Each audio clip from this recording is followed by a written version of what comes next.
Global స్పోర్ట్స్లో అత్యధిక suicide rate క్రికెట్లోనే ఉందని సంచలన కామెంట్ చేశాడు టీమిండియా మాజీ బ్యాటర్ రాబిన్ ఉతప్ప. తాను కూడా గతంలో టీంలో ఉన్న పోటీతత్వం వల్ల మానసిక ఒత్తిడిని తీవ్రంగా ఎదుర్కొన్నట్లు తెలిపాడు.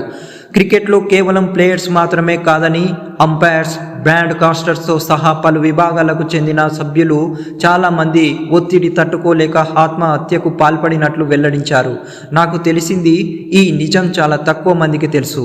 ప్రపంచవ్యాప్తంగా ఉన్న క్రీడల్లో క్రికెట్లోనే అత్యధిక మరణాలు నమోదయ్యాయి.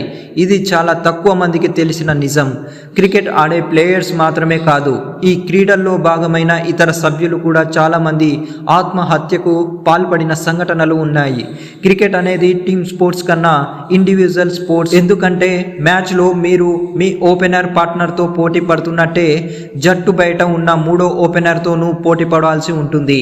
అలా 10-15 ఏళ్ల పాటు పోటీ పడాలనే మైండ్ సెట్తో కెరీర్ను కంటిన్యూగా కొనసాగిస్తే అది చివరికి మిమ్మల్ని అత్యంత చీకటి ప్రాంతంలోకి నెట్టేస్తుంది అని పేర్కొన్నాడు. తాను 2009-11 మధ్య మానసిక సమస్యలను ఎదుర్కొన్నట్లు గుర్తు చేసుకున్నాడు రాబిన్ ఉతప్ప. ఆ సమస్య నుంచి తాను ఎలా బయటపడ్డాడో వివరించాడు. ఇంగ్లాండ్ మాజీ బ్యాటర్ గ్రహం డ్రోర్ఫ్, టీమిండియా మాజీ పేసర్ డేవిడ్ జాన్సన్స్ బలవన్ మరణానికి పాల్పడిన సంఘటనలను గుర్తు చేశాడు. జీవితం అలా ముగిసిపోకూడదని అన్నాడు.